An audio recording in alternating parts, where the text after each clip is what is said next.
and raw. Charlie, make you no worry, speak the truth. No cap, give us hours. We go chit chat. Real topics, real people. Yeah, sharp like eagle, fly. You know the name, right? AFYAFY. Welcome back to the Real and Raw podcast with your girl, Afya. A safe space for women. This is the space where we tell the truth, even when it's layered, even when it's heavy, even when it doesn't come with a perfect bow on top. This is where we build confidence. And today's conversation is very powerful. We are talking about raising emotionally strong children as a single mother. You know a single mother that needs to hear this? Kindly share this with them. Take a deep breath with me. If you're new here, welcome, my darling. Stick with me. Because if you're listening to this whilst folding your laundry, driving to work, or sitting in your room after finally putting your babies to sleep, I want you to know something right now. You are not just a single mother. You are the foundation. You are the stability. You are covering. Okay? You are shaping the emotional blueprint of another human being. And that is sacred work. Okay? So don't feel guilty for anything. Let's start by releasing the shame. Before we talk about raising emotionally strong children, we need to address something first, which is the weight. Society has a lot to say about single mothers. There are stereotypes, there are assumptions, there are whispers. But what people don't always see is your sacrifices, the mental load, the emotional regulation you have to practice daily.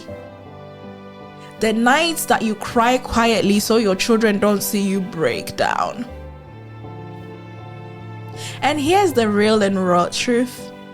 Your children do not need a perfect mother. They need an emotionally present one. There's a difference. You don't have to be perfect. You just need to be present.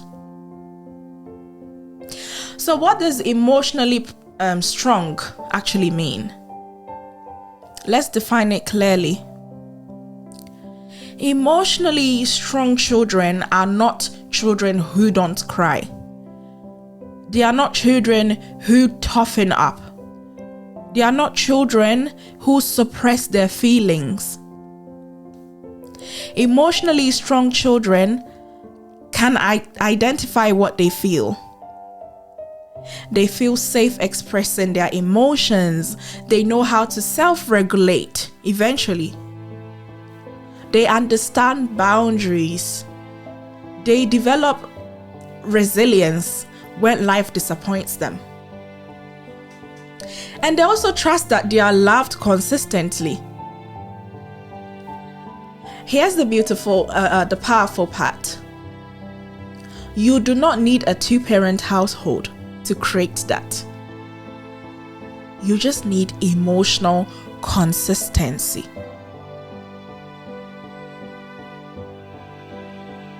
So now let's talk about the pressure of being both roles. As a single mother, there's often the pressure to be both parents. To be the nurturer and the one who disciplines them. To be soft and also firm. To be comforting and also correcting.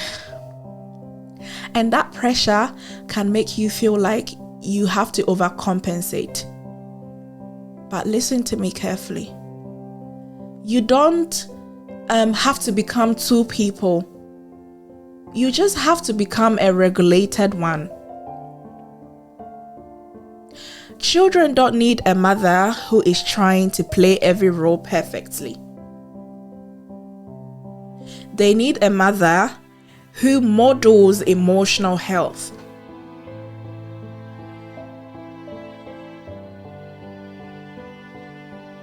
One of the biggest ways you raise emotionally strong children is through your own regulation. And let's be honest, parenting alone is overstimulating.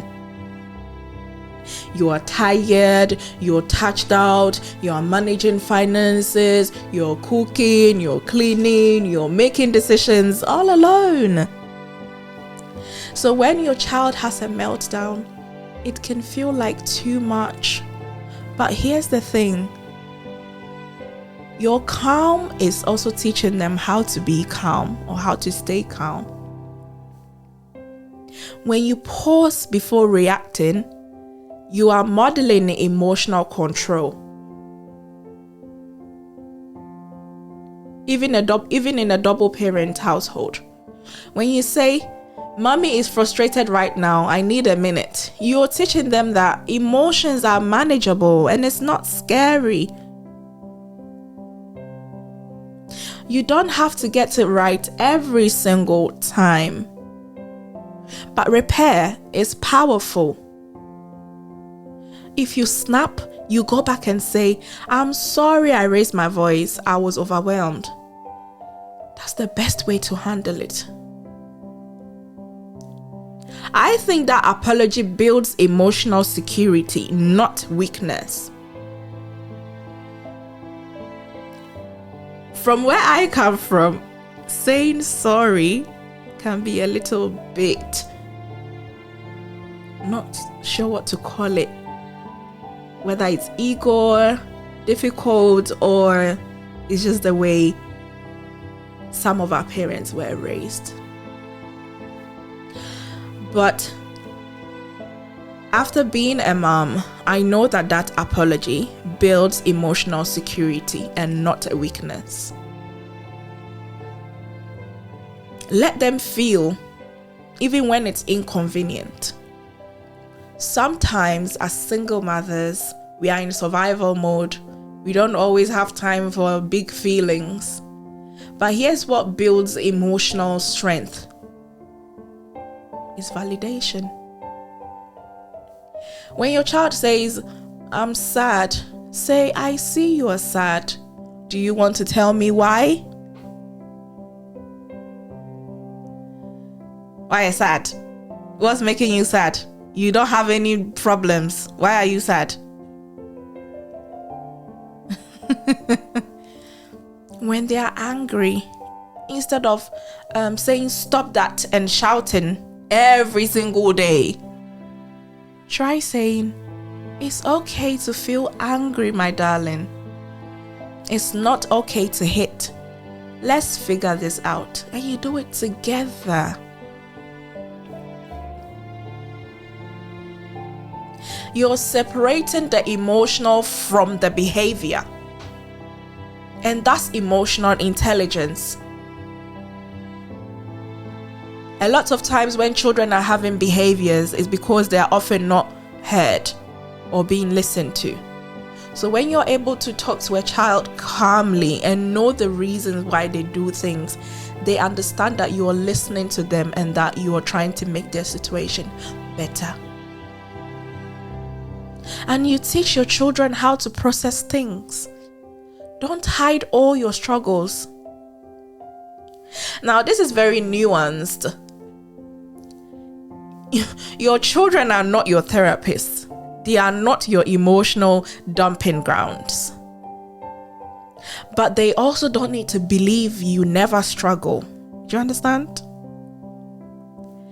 Emotionally strong children learn resilience by watching you navigate hard things with honesty. If you're tired, your child knows you're tired. You don't have to be a super mom around them. Sometimes it's necessary, sometimes it's not. Just be a mom.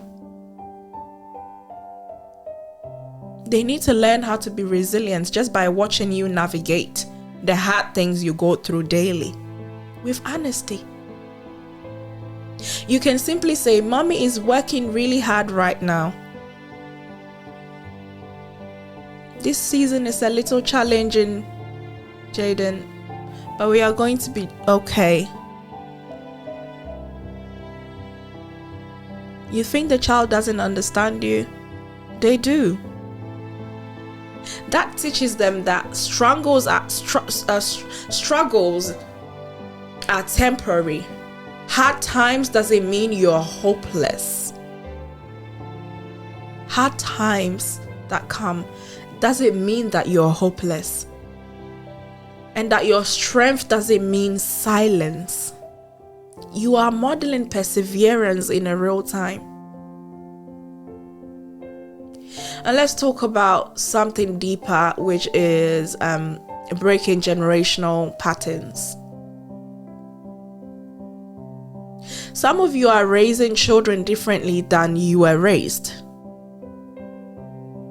Not necessarily how you were brought up.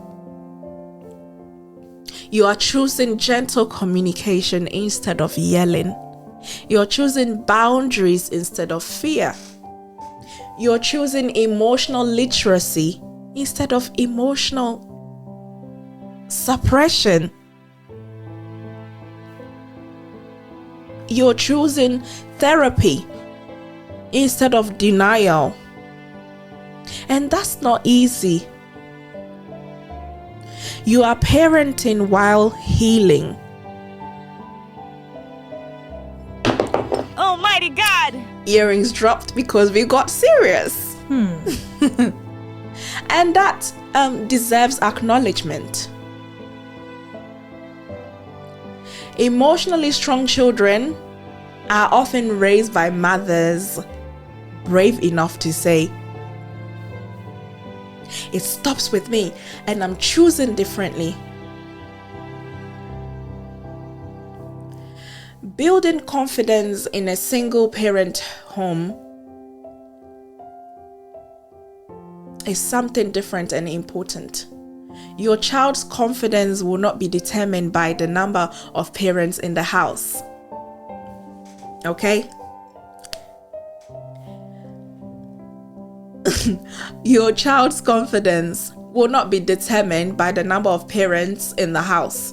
It will be shaped by the emotional climate in the house. When I say emotional climate, I mean, is it safe? Is it predictable? Is love consistent in the house? Do you show love around your children? You can build confidence by letting them simply trying and failing. Let them try things and fail. Encouraging their independence. Listening without dismissing their thoughts or feelings or ideas. Praising their efforts. Jaden, why are you here? Not the results. A child would be a child. It's not going to be perfect. The results is going to get you disappointed. But they did it in the first place. They made an effort, so you praise that. Keeping your promises. Children never, ever forget. Consistency builds security. And security builds confidence. And confidence builds resilience. They go hand in hand, I believe. Consistency building security, security building confidence, and confidence building resilience. So if the other parent is absent, physically or emotionally, your child may have questions. And here's what emotionally strong parenting looks like. You don't have to poison the child's father's identity with bitterness. It's hard. Trust me, it is. Don't poison the child's father's identity with bitterness. Your father is A, B, and C, like all the things you hate or dislike about the father. You stay neutral where possible or when possible. and you focus on reassurance. Say to your child, both of your parents love you in their own ways, and you're not responsible for adult decisions. You protect their heart without distorting the truth. Do you get what I'm saying? Real and Raw Podcast. They don't have to know everything as children. Protect their heart, their little blessed hearts, whilst growing up. That maturity shapes their emotional stability long term. And let me be very clear. You cannot raise emotionally strong children if you're constantly emotionally depleted. You raising those kids are emotionally depleted. How can you raise emotionally strong children just by them looking at you? Self-care isn't selfish at all, my dear. It's maintenance. Take care of you. Taking care of you might look like therapy, prayer or meditation, time out with friends, time with friends in general. Rest without guilt. Saying no when you're overwhelmed is okay. Your healing benefits your children more than your exhaustion ever will.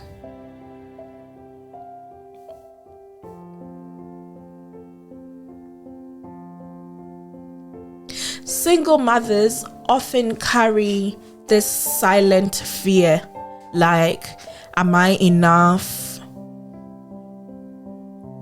Let me answer this clearly. Yes. You are enough when you show up. You're enough when you try again. You're enough when you apologize. You're enough when you love consistently. Real and Raw Podcast. Perfection is not just a requirement. Perfection is not the requirement. Your presence is. Emotionally strong children are not raised by flawless mothers. In fact, they have to see your flaws to be able to be emotionally strong. They are raised by mothers who keep showing up, who keep loving, who don't stop, who keep learning and keep growing. Now, as we wrap up, if no one has told you lately, you're doing a sacred work. You're shaping how your children will love, how they will communicate, how they'll even handle disappointment, how they will see themselves. And you're doing it often without backup. And that is strength I admire. You are a strong woman. As we close on the Real and Raw podcast with me, we don't romanticize struggle, but we honor resilience over here. Raising emotionally strong children as a single mother isn't about being everything. It's about being emotionally anchored. So give yourself grace. Give yourself credit, a lot of it. And trust that the love you consistently pour into your children is building something strong, even on the days that you feel weak.